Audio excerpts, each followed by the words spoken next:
Accounts में आज हम नया चैप्टर स्टार्ट करने जा रहे हैं।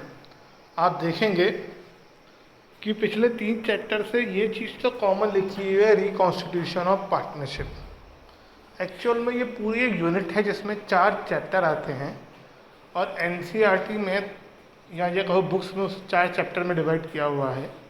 एक एडमिशन ऑफ ए पार्टनर जो हमने कर लिया, दूसरा change in profit sharing ratio जो हमने पिछला चैप्टर ख़त्म किया, और नेक्स्ट है रिटायरमेंट ऑफ ए पार्टनर जो आज हम शुरू करने जा रहे हैं। और इसके बाद एक टॉपिक और बचेगा रिकॉन्स्टिट्यूशन का, डेथ ऑफ ए पार्टनर, जिसमें रिटायरमेंट में पार्टनर रिटायर हो रहा है और डेथ में पार्टनर की डेथ हो जा रही है। दोनों चैप्टर 90% सेम है, सिर्फ 10% का अंतर है। अब वो क्या अंतर है हम अभी से डिस्कस कर लेते हैं, फिर उसे नेक्स्ट चैप्टर जब स्टार्ट करेंगे एक बार और बात करेंगे। रिटायरमेंट जो होता है वो प्री प्लान्ड होता है और generally at the end of accounting year दिया जाता है। जैसे गवर्नमेंट में जब कोई एम्प्लॉय रिटायर होता है तो वो and of the month retire होता है, तो इसलिए ये टेंशन नहीं होती है कि उसे उस महीने कितने दिन की सैलरी मिलेगी, उसे उस महीने पूरे महीने की सैलरी मिलेगी। लेकिन डेथ जो है वो एम्प्लॉय के हाथ में नहीं, वो पार्टनर के हाथ में नहीं है, वो ऑर्गेनाइजेशन के हाथ में नहीं है। अगर किसी एम्प्लॉय की डेथ हो जाती है तो वो ज़रूरी नहीं है कि एंड ऑफ द मंथ हो, वो कहीं भी हो सकती है। तो उस महीने की उसे जितने दिन उसने काम किया है उतने दिन की सैलरी वगैरह दी जाएगी। तो वही यहाँ पर पार्टनर में भी है कि डेथ जो है middle of the accounting year होती है और retirement normally end of the accounting year या beginning of the next accounting year होता है। बीच में भी रिटायरमेंट हो सकता है, तो ऐसे में डेथ के क्वेश्चन में और रिटायरमेंट के क्वेश्चन में कोई अंतर नहीं रह जाएगा। लेकिन वो चीज़ हम डेथ के चैप्टर में ही पढ़ेंगे कि ऐसा क्या है। कुछ टॉपिक्स डेथ और रिटायरमेंट में कॉमन है। आप कह सकते हो कि डेथ जो है रिटायरमेंट का एक्सटेंशन है, रिटायरमेंट को और बड़ा चैप्टर कर दिया जाए तो वो डेथ बन जाएगा। तो रिटायरमेंट में हम जो जो पढ़ेंगे वो एज इट इज डेथ के चैप्टर में काम आएगा। उसके अलावा डेथ वाले चैप्टर में हम कुछ नई चीज़ें और सीखेंगे। तो फिलहाल हम स्टार्ट करते हैं retirement of A partner. Retirement of A partner का मतलब क्या है? जब कोई पार्टनर बिजनेस को छोड़ना चाहता है हमेशा के लिए तो वो रिटायरमेंट कहलाता है। और ऐसा वो कैसे कर सकता है? ऐसा करने के लिए उसे एडवांस में नोटिस देना पड़ता है ऑर्गेनाइजेशन को, यानी बाकी पार्टनर्स को, कि मैं रिटायर होना चाहता हूँ। तो पार्टनर में रिटायर फ्रॉम द फर्म 3 तरीके हैं उसके पास। With the consent of all other partners, किसी पार्टनर के रिटायर होने के लिए बाकी सब पार्टनर्स का एग्री होना भी ज़रूरी है।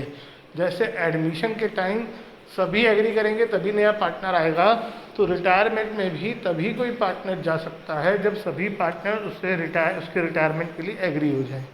अब आप कहोगे कि सर बाकी लोगों को क्या दिक्कत है? जी, बाकी लोगों को दिक्कत यह है कि जब पार्टनर चला जाएगा तो बाकी लोगों का काम बढ़ जाएगा, उसके अलावा वो अपना पैसा भी वापस दे के जाएगा, बिजनेस से पैसा भी कम हो जाएगा। तो क्या बिजनेस इस पोजीशन में है कि वो उसकी पेमेंट की जा सके? तो ये भी सोचना है, थोड़ा रिटायरमेंट हो गया तो छोड़ के चला जाएगा।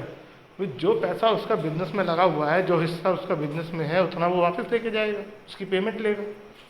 तो इसलिए बाकी पार्टनर्स की कंसेंट जरूरी है।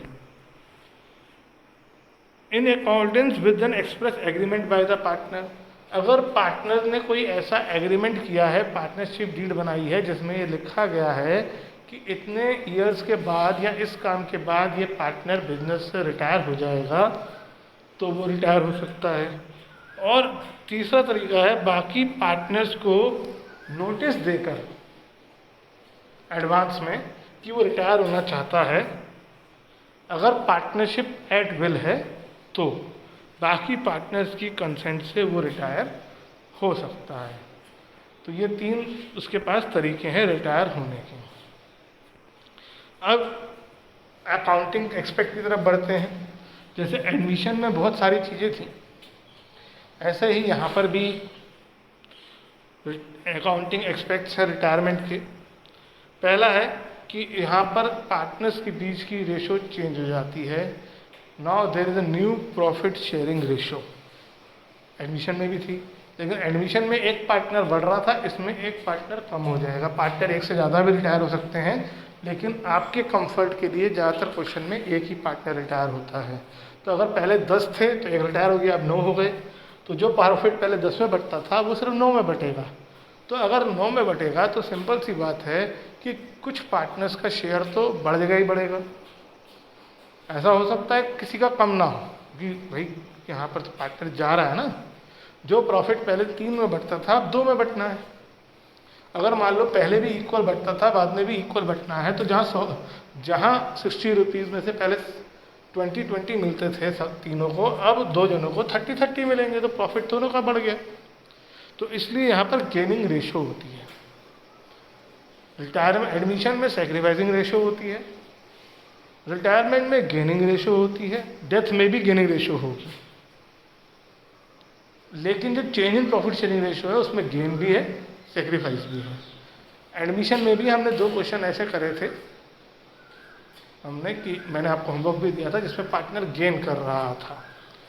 तो ऐसा हो सकता है रिटायरमेंट में भी ऐसा हो सकता है कि कोई पार्टनर सेक्रीफाइस कर रहा हो, लेकिन ऐसा बहुत कम होता है। रिटायरमेंट जैसे एडमिशन में ज़्यादातर पार्टनर सेक्रीफाइस ही करते हैं, तो रिटायरमेंट में भी ज़्यादातर पार्टनर गेन ही करते हैं, इसलिए गेनिंग रेशो। अगर आपको ध्यान हो, हमने sacrificing gaining ratio word change in profit sharing ratio में नहीं पढ़ा। दूसरी चीज़ ट्रीटमेंट ऑफ गुडविल। यहाँ पर जाने वाला, जैसे आने वाला पार्टनर गुडविल लेकर आता है, जाने वाला पार्टनर गुडविल लेके जाएगा।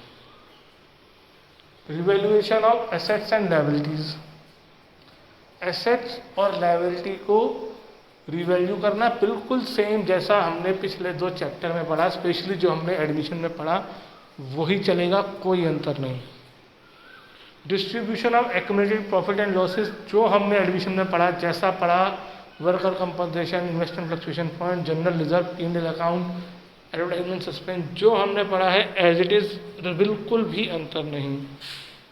एडजस्टमेंट ऑफ कैपिटल यहाँ पर थोड़ी अलग होती है अगर करनी हो तो, और जो पार्टनर जा रहा है उसकी अमाउंट का सेटल करना, उसको पे करना, यहाँ पर ये एडिशनल चीज़ है।